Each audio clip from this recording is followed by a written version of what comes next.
पंढरपूर शहरातील टाकळी रोड येथे स्थित सलून चालकाची तक्रार आम्हास प्राप्त झाली होती।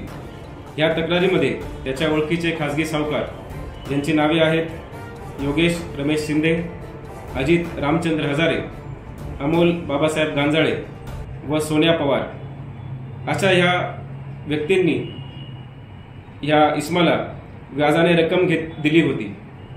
या फिर्यादीने त्यांना ही व्याजाची रक्कम व त्याचबरोबर त्याचे व्याज परत करून देखील या बेकायदा सावकारांनी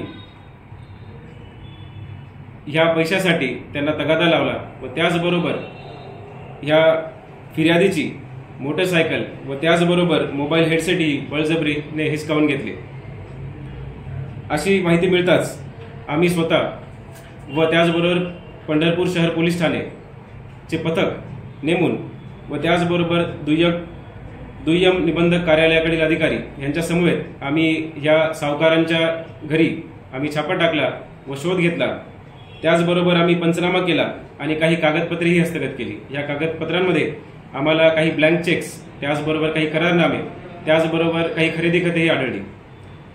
या सगळ्या कारवाई नंतर आम्ही पंढरपूर शहर पोलीस स्टेशन मध्ये बेकायदा सावकारकी अधिनियम या अंतर्गत कलम लावून या चौघांनाही या तिघांना आम्ही अटक केलेली आहे।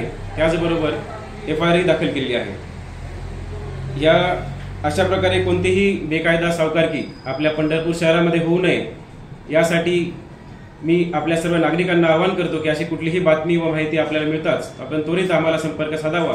त्याचबरोबर हे कोणी जे खासगी सावकारकी करत आहेत त्यांनाही मी चेतावणी व आवाहन करतो की आपण कुठल्याही अशा कृत्यामध्ये पडू नये। तुमची हयक केली जाणार नाही, त्याचबरोबर कठोरातले कठोर कलम लावून आपल्यावरती कारवाई केली जाईल। त्यामुळे आपण दक्षता घेऊन अशा कुठल्याही व्यवहारामध्ये पडू नये ही विनंती। धन्यवाद। चॅनल सबस्क्राइब करा, बेल आयकॉनचे बटन दाबा, सोबत शेअर करायला विसरू नका।